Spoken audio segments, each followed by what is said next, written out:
সেটা হচ্ছে 107টা জুতার বাড়ি খাইছিল বুবলির কাছে। 107টা টোটাল আমার গোনা। কোনো মার্কেটে গেলেন, সুপার শপে গেলেন, কিংবা রাস্তায় দাঁড়িয়ে আপনি হয়তো চা খাচ্ছেন, প্রথমে মানুষ কি বলে আপনাদের দেখে? প্রথমে হচ্ছে আমার যেরকম হচ্ছে, আমি খুব সিম্পল চলার চেষ্টা করি সবসময়। আমি কমন প্লেসগুলোতে আমি যাই, কিন্তু আমি মাস্ক পরা থাকি অলওয়েজ। আমি মাস্ক পরি।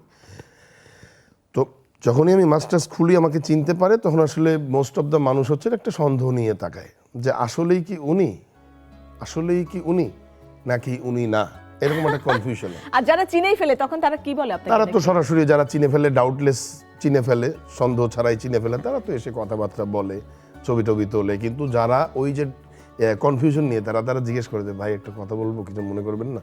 আচ্ছা হ্যাঁ জি বলেন। আপনি সিনেমায় অভিনয় করেন না, ভিলেন না আপনি? আমি বলছি হ্যাঁ। হ্যাঁ হ্যাঁ আমি তো ধারণা করছি, কিন্তু কি মনে করবেন? আবার বুঝতেছি যে আপনি এখানে কি করেন, আপনার এখানে রাস্তাঘাটে কি করেন, আপনি আবার না হইতে পারেন, আমি তো ভুলও করতে পারি, আপনি আবার কিছু মাইন্ডও করতে পারেন। মজার ঘটনা কি আছে, যেমন একটা কথা বলে ফেললো কোনো আপনার দর্শক? ওইটা তো বলেই যে আপনি অমুক ছবিতে এত বাজে মানে বাজে চরিত্র অভিনয় করছেন যে আপনাকে আমার মারতে মন চাচ্ছিল, এটসেট্রা এটসেট্রা। এরকম তো আছেই। যেরকম কালকেই তো মানে কালকে একটা অসাধারণ ঘটনা ঘটছে। সেটা হচ্ছে একটা পাগল ছেলে যে হচ্ছে সিটি কর্পোরেশনের একটা পড়ে আছে, ওই যে রাস্তা স্বেচ্ছাসেবক হিসেবে কাজ করে না, সবুজ কালারের একটা অ্যাপ্রন টাইপের পরে থাকে। তো একটা পাগল আর কি, ও রাস্তায় হচ্ছে এরকম একটা লাঠি নিয়ে করতেছে, এরকম রাস্তা কন্ট্রোল করার চেষ্টা করতেছে। একটা পাগল টাইপের অস্বাভাবিক একটা ছেলে। তো ওই ছেলেটা মানে আমাকে দেখে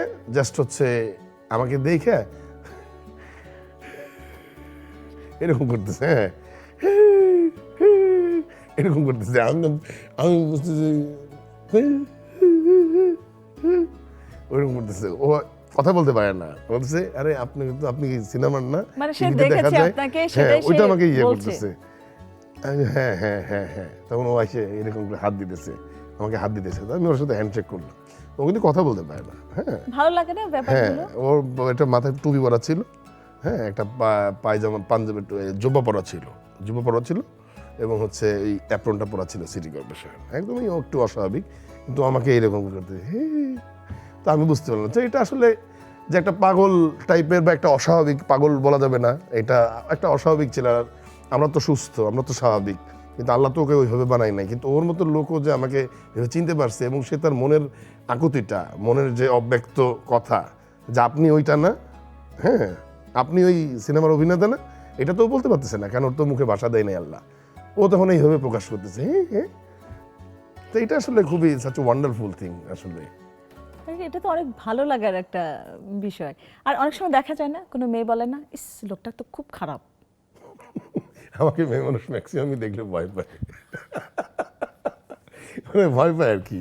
কেন মানে ইউজুয়ালি তো আমি যদি ভিলেন নাও হইতাম, একটু তো ভয়ঙ্কর। আমি 6 ফিট 2 ইঞ্চি লম্বা একটা লোক, আমার ভয়েস খুব কড়া ভয়েস, আর আমি তো খুব মানে পরিচিত বা কাছের লোকজন ছাড়া কারোর সাথে আমি খুব একটা হাসিও না নর্মালি। আমি হাসাহাসি করি, কিন্তু সেটা আমার খুব কাছের বা ক্লোজ তাদের সাথে।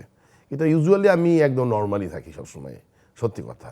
আমি খুব একটা হাসি না। সো আমাকে রাস্তাঘাটে সাডেনলি যদি কেউ দেখে, সে মনে করতে বাধ্য যে আমি খুব ভাবের সাথে থাকি, খুবই রাগী, খুবই বদরাগী, ফালতু একটা লোক। ফেশিয়াল এক্সপ্রেশন সেটা আছে একটু, মানে আমি যদি কম কথা বলি খুব দেখতে একটু ভয়ঙ্করই লাগে, সত্যি কথা। কারণ সাইজ টাইজ সবকিছু মিলে আর কি একটু। কিন্তু আমি যদি যখন খুব জলই থাকি, তখন ওটা বোঝাই যায় না। মানুষ তখন মানে মোস্ট অফ দ্য মানুষের আমার প্রতি মূল্যায়নটা হচ্ছে যে আমার সাথে খুব মেশার পরে, যে আসলে আপনি যে এইরকম, এটা তো কল্পনাও করতে পারি না। আমরা তো জানতাম যে আপনি খুব মানে বদরাগী হবেন, মানে পার্সোনালি আপনি মনে হয় এইরকমই, মানে এইরকমই মনে করেন। ভিলেনদের তো অনেকবার নায়িকার চর খেতে হয়েছে, বিভিন্ন ছবিতে, বিভিন্ন কাজে। হ্যাঁ মানে যদি বলি, শিমুল খান চরিত্রের প্রয়োজনে কয়বার চর খেয়েছেন? এত কাজ করছি আসলে, চট তো খাইছি, অনেকবারই তো খাইছি, কিন্তু আসলে আমি যদি মানে কারা চট দিয়েছে আর্টিকেলে যদি বলতে যাই, তাইলে আমার যেটা হচ্ছে, পুবলির সাথে আমার খুব হিট একটা সিকোয়েন্স আছে লোকাল সিনেমায়। সেটা হচ্ছে 107টা জুতার বাড়ি খাইছিল বুবলির কাছে। আচ্ছা। 107টা টোটাল আমার গোনা, কারণ ওটা আমার লাইফের একটা সিগনিফিক্যান্ট ওয়ার্ক। আর কোন নায়িকার চরকাও হয়েছে? ওইটার ওই ফুটেজটার বোধহয় ভিউ হইছে বোধহয় 70 মিলিয়নের উপরে মেবি ফেসবুকে, শুধু আমার আর বুবলির ওই 6-7 মিনিটের একটা দৃশ্য।